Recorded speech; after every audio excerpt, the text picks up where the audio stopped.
Bien, en esta tarde voy a dar un corto consejo también acerca de lo que enseñan los llamados predicadores de la prosperidad cuando comienzan a enseñar sobre el libro de Malaquías. Y voy a ser franco en este corto consejo de la palabra de Dios. Los que enseñan a Malaquías no son cumplidores de este libro, porque este libro envía a guardar todos los estatutos, leyes, ordenanzas, preceptos, decretos, ordenanzas dados a Moisés en el monte Oré. Fíjese muy bien lo que dice Malaquías capítulo 3 del 9 a 10. Malditos sois con maldición, porque vosotros la nación toda me habéis robado. Traed todos los diezmos al alfolí y haya alimento en mi casa, y probarme ahora en esto, dice Jehová de los ejércitos, si no os abriré las ventanas de los cielos y derramaré bendiciones sobre vosotros hasta que sobreabunde. Pero no guardan Malaquías 4:4.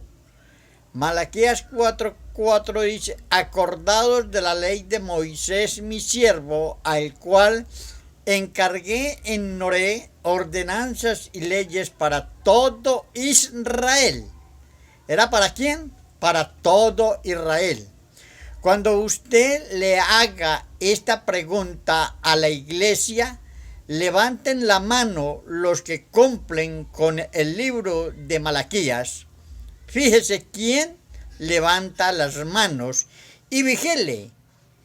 Mentirosos, hipócritas, esta carta enviada a que se cumplieran y se guardasen todas las leyes y las ordenanzas dadas por Moisés en el monte Oré, y ninguno de ustedes guardan esta ley.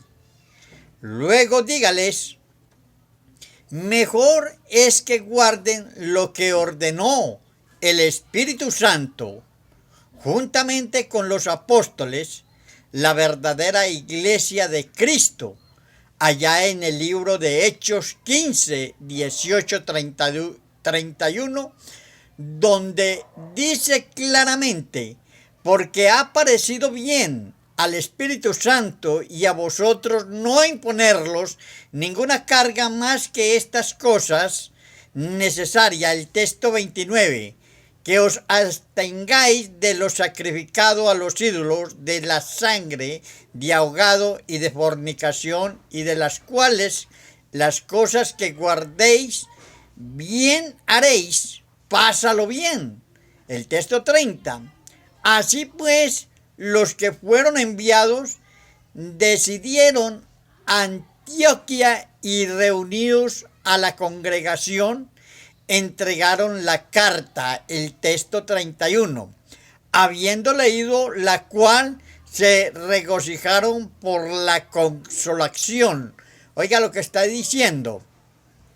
Esto es el mandamiento del Espíritu Santo, nuestro guía, nuestro consolador, porque fue el mismo Cristo que dijo que se iría, pero que no nos dejaría huérfanos, sino que mandaría el consolador, que es el Espíritu Santo. Por eso es tan importante entender el mandamiento del hombre y el mandamiento del Espíritu Santo.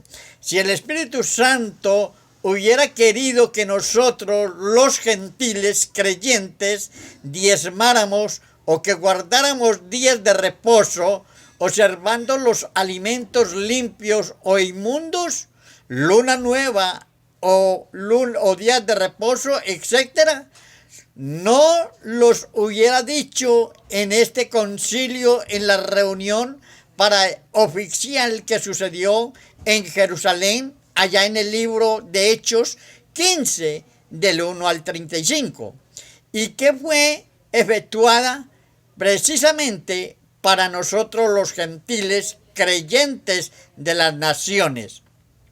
Malaquías es una carta judaica, doctrina judaica, jamás ha sido una carta apostólica doctrinal. La iglesia apostólica, lo que enseñaron los apóstoles, ese es el mandamiento dado por el Espíritu Santo. Por eso es que tiene que ser el ser humano estar en los cimientos de la iglesia primitiva, de aquellos hombres que comenzaron la enseñanza para nosotros los gentiles. Debemos perseverar en la doctrina apostólica, no en la judaica. Hechos 2:42. Y perseveraban en la doctrina de los apóstoles, en la comunión con los unos con los otros, en el partimiento del pan y en las oraciones. Póngale bien cuidado lo que dice la palabra del Señor, pues no somos como muchos que mendran falsificando la palabra de Dios, sino que con sinceridad, como de parte de Dios y delante del Dios, hablamos en Cristo Jesús. Aleluya. Segunda de Corintios capítulo 2 y el texto 17. A Dios siempre la gloria, para Él siempre la honra y la gloria. Por eso, ¿qué diferencia hay entre un diezmo voluntario y un diezmo por la ley? Si el diezmador consiste con inconsciencia, admite darlo, pues allá él. El diezmo que muchos pastores en las iglesias quieren exigir como voluntario es una falacia, porque no puede ser recriminado por falta de la sinceridad o la fidelidad y la verdad, como lo dice la Escritura. Abraham nunca dio el diezmo de sus bienes, solo del botín. Jacob nunca lo cumplió. Y muchos quieren llamar el diezmo voluntario a los que voluntariamente vagan. La renuncia depende de la integridad constanciada por el hombre. Cuando se da a elegir al hombre para que separe diezmos de las voluntarias, entonces se cae en la tentación del fariseísmo religioso, como dice Mateo 15, 3 al 6, porque carece del mandamiento de Dios para la iglesia de Cristo. Por eso es tan importante entender lo que habla la palabra del Señor. Los argumentos para implantar o fomentar el diezmo a las iglesias de Cristo, ya sea voluntario o ya sea por la ley, como lo quieran llamar, son anticristianos, porque no son sustentables por la doctrina apostólica. Abraham fue honesto a dar los diezmos, pero solo del botín, no de sus riquezas, ¿por qué? Si no, Jehová se lo hubiera reprochado, pero Jacob no lo cumplió, y el pueblo judío, la nación toda, a pesar de la condición, de la maldición que le perecía, no lo cumplieron. ¿Acaso piensan que porque un gran número de pastores de estos tiempos de apostasía implementan el diezmar voluntario, es un propósito que viene de Dios para la iglesia de Cristo?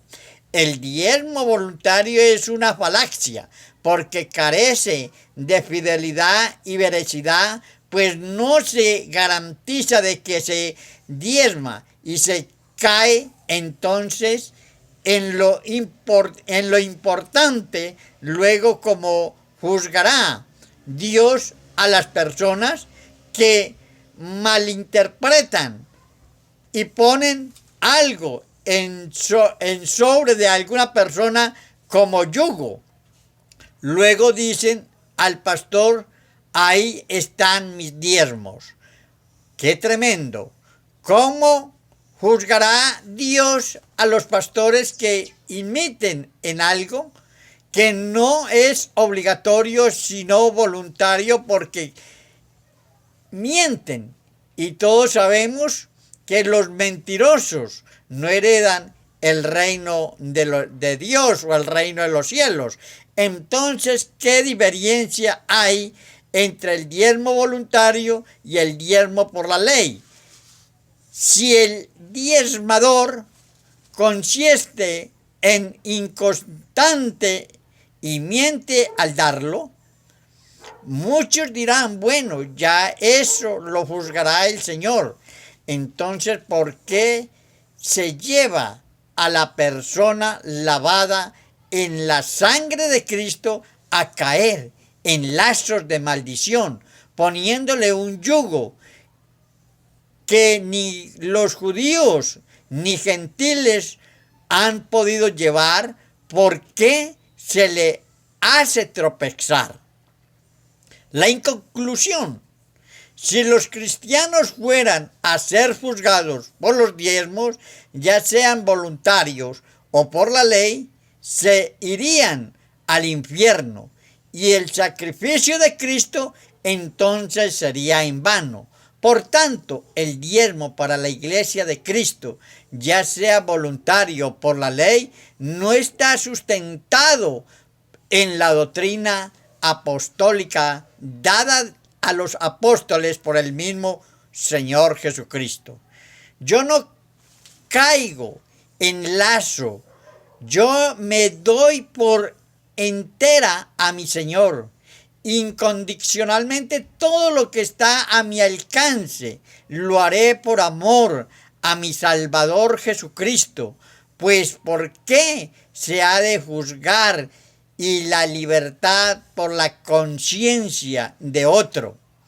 Porque todos los que sin ley han pecado, sin ley también perecerán. Y todos los que bajo la ley han pecado, por la ley serán juzgados, dice Romanos 2:12.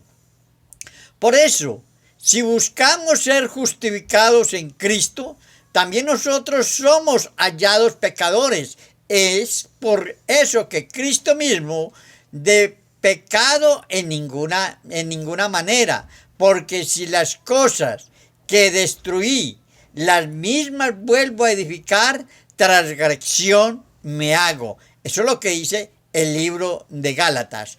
Por eso, si nosotros, conociendo la ley de Cristo, conociendo los mandatos de Dios, hacemos estas cosas, entonces hemos caído de la gracia de Dios. Ahora, ¿será que el diezmar nos hará salvos? Puesto que era un pacto, y en Hebreos también nos habla acerca de este pacto y que está por ser destruido. ¿O será que la gente todavía no cree que Jesucristo vino? ¿O será que no creen que Jesucristo es el sacerdote para siempre? Porque el que diezma y el que hace estas cosas es porque todavía creen en el sacerdocio levítico. No estamos bajo el sacerdocio levítico, estamos en el sacerdocio de Cristo. ¿Obedecerá usted al Señor Jesucristo o obedecerá a los hombres? Pues le dejo este corto consejo para que medite, póngalos a funcionar acá y acá, porque aquí es donde debe estar cimentada para poderla llevar al corazón, para que el corazón brote la verdadera palabra de Dios. Les he hablado este corto consejo como amigo, como hermano. Que Dios me los bendiga, y les ha hablado el hermano Albeiro Marín, de Santa Rosa de Cabal. Que Dios los guarde.